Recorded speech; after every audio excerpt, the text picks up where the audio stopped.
Aujourd'hui, nous allons décortiquer un problème technique majeur qui touche potentiellement des millions de véhicules Volkswagen et Audi équipés du moteur 1,5 litre TSIEA 211 Evo. Un défaut qui illustre parfaitement les dérives de l'industrie automobile moderne, où les contraintes réglementaires européennes poussent les constructeurs vers des solutions techniques bancales, au détriment final du consommateur.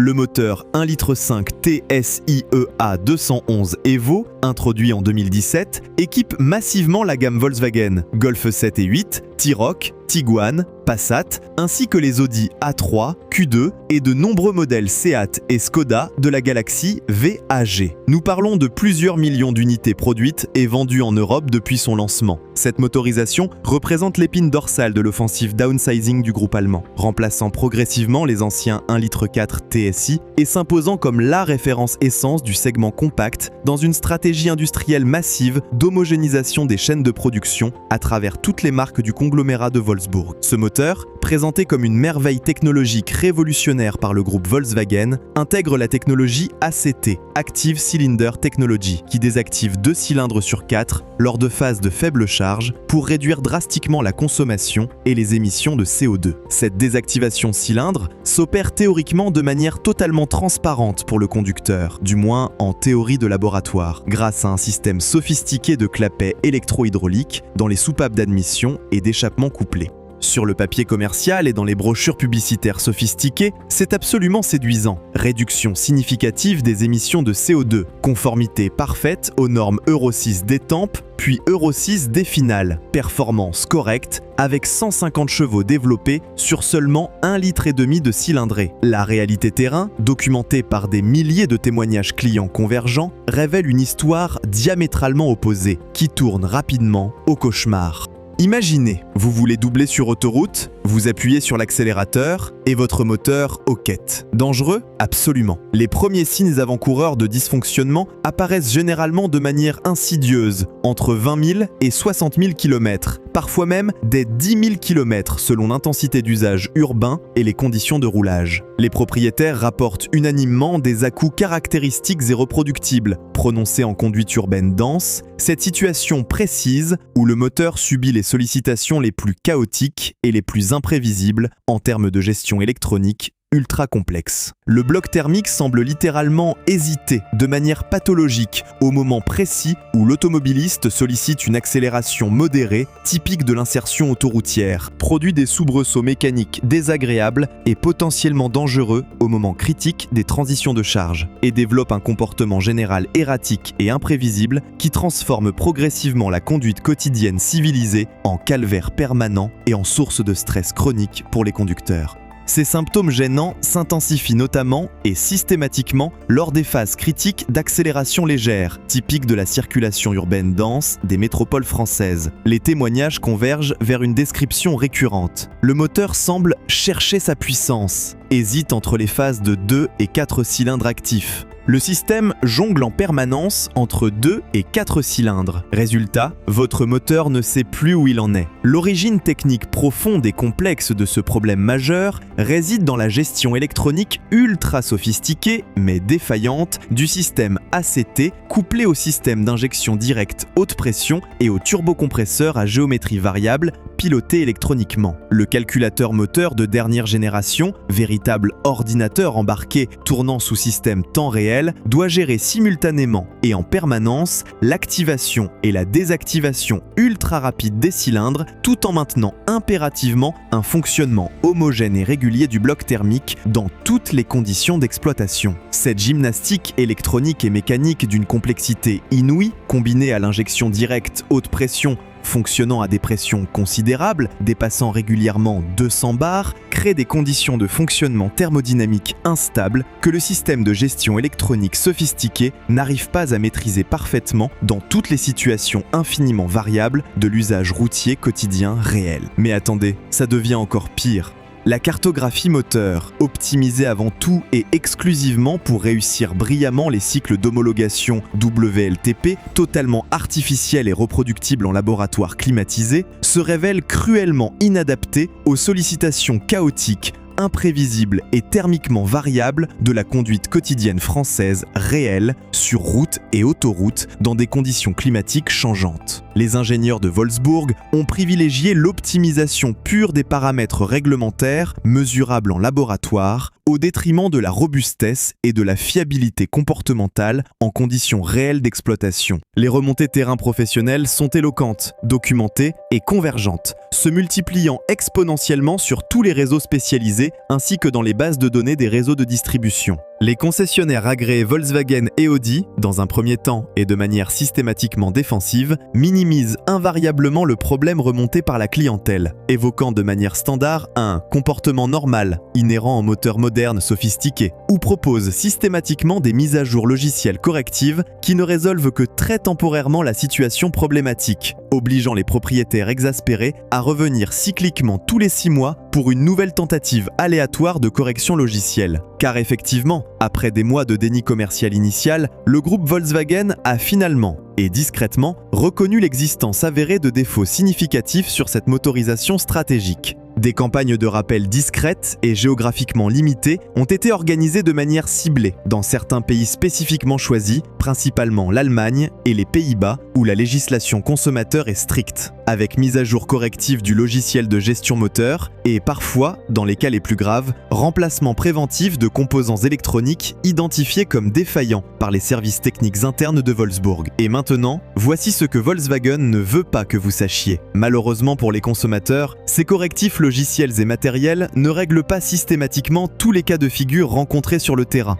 créant une situation de défiance grandissante entre les propriétaires légitimement exaspérés et les réseaux commerciaux dépassés par l'ampleur technique du problème structurel. Cette situation de crise technique latente questionne fondamentalement la stratégie industrielle du groupe allemand et sa capacité réelle à maîtriser la complexité technologique qu'il impose au marché français. Le coût financier direct pour le consommateur français peut rapidement devenir substantiel et dépasser largement l'entendement budgétaire d'un ménage moyen, transformant l'achat initial d'un véhicule neuf en piège financier à retardement vicieux. Quand la traditionnelle mise à jour logicielle corrective gratuite proposée par le constructeur ne suffit pas à résoudre définitivement les dysfonctionnements persistants, les réparations impliquent souvent obligatoirement le remplacement préventif ou curatif de composants haute technologie, coûteux à l'achat et à la pose. Injecteurs haute pression de dernière génération, facturés systématiquement plus de 400 € l'unité, hors main-d'œuvre spécialisée, bobines d'allumage spécifiques à référence constructeur exclusive, sondes lambda haute performance à réponse ultra rapide, capteurs de pression et de température multiples, ou, dans les cas techniques les plus graves, nécessitant une intervention chirurgicale majeure, démontage complet et révision approfondie du système ACT lui-même, nécessitant impérativement la dépose intégrale de la culasse et l'immobilisation prolongée du véhicule. Nous parlons très concrètement de factures d'atelier pouvant facilement et rapidement atteindre 2000 à 3500 € selon la gravité spécifique du cas diagnostiqué et l'étendue des composants à remplacer préventivement. Cette politique commerciale restrictive et financièrement pénalisante transforme la possession d'un véhicule moderne en abonnement déguisé au réseau officiel, privant le consommateur de sa liberté fondamentale de choix de réparateur. Prenons un exemple concret. Madame Dupont, institutrice à Lille, achète une Golf 8 neuve en janvier 2020. Véhicule entretenu religieusement chez Volkswagen,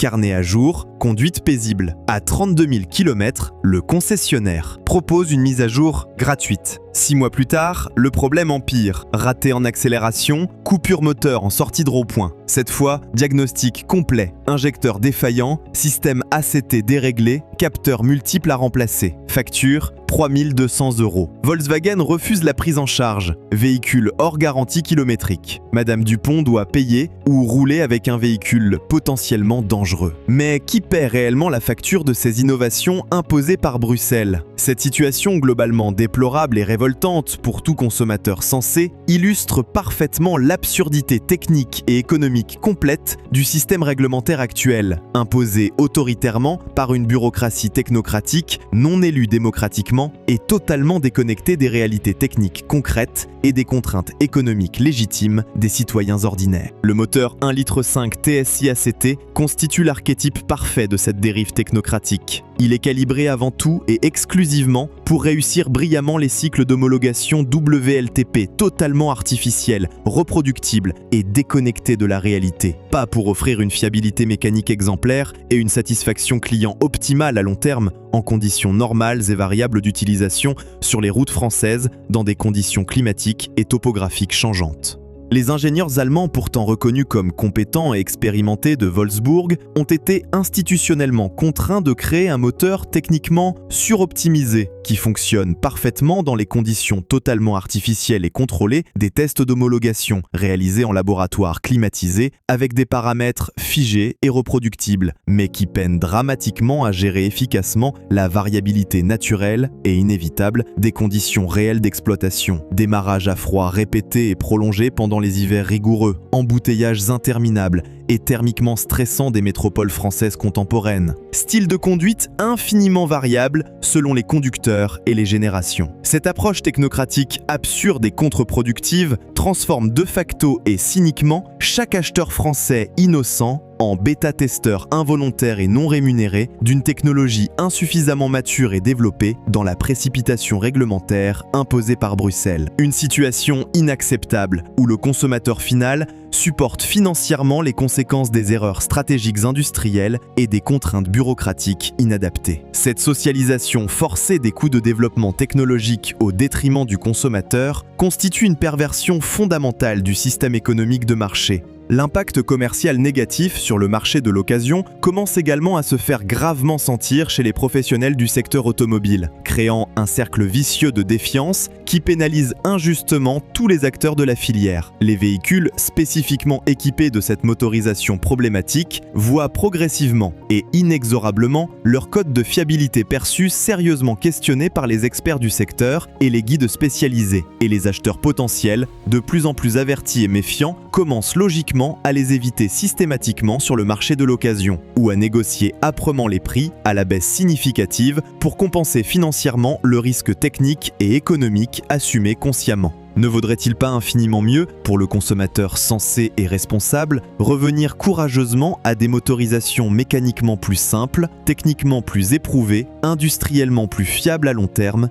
Les constructeurs japonais, avec Toyota brillamment en tête de peloton avec son remarquable moteur 1 litre de turbo parfaitement au point, ou Mazda, avec ses excellentes motorisations Skyactiv, naturellement fiables et éprouvées, prouvent quotidiennement et commercialement qu'il demeure parfaitement techniquement possible de concilier intelligemment efficience énergétique moderne et fiabilité mécanique exemplaire sans tomber systématiquement et aveuglément dans l'écueil fatal de la surcomplexité technologique contre-productive et financièrement destructrice pour le consommateur final. Ces approches techniques alternatives privilégient judicieusement et rationnellement la robustesse mécanique à long terme et la satisfaction client durable des cycles d'homologation bureaucratique totalement déconnectés de l'usage réel. Une philosophie industrielle traditionnelle saine et responsable qui gagnerait considérablement à inspirer massivement l'industrie automobile contemporaine complètement fourvoyée dans des impasses technologiques coûteuses.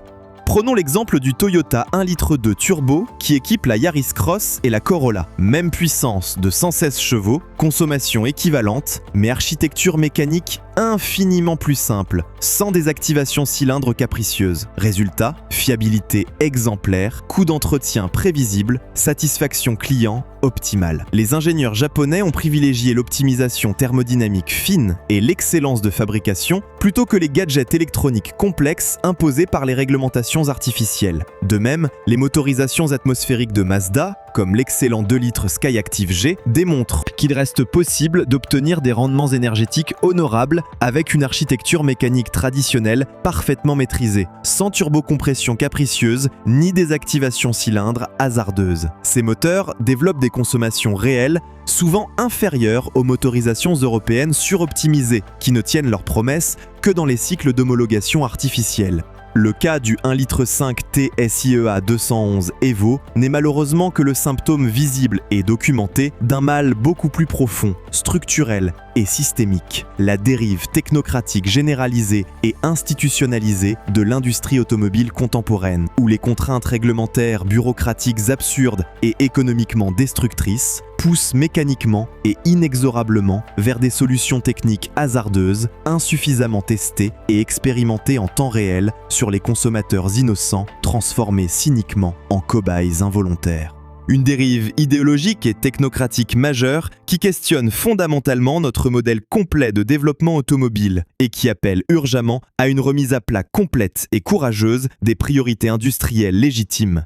La fiabilité mécanique traditionnelle et la satisfaction légitime du client final doivent absolument redevenir les critères premiers et incontournables de toute politique industrielle responsable bien avant l'optimisation réglementaire artificielle et bureaucratique imposée arbitrairement par des instances non élues démocratiquement et totalement déconnectées des réalités économiques et sociales des citoyens ordinaires qui subissent financièrement les conséquences de ces choix politiques non consensuels.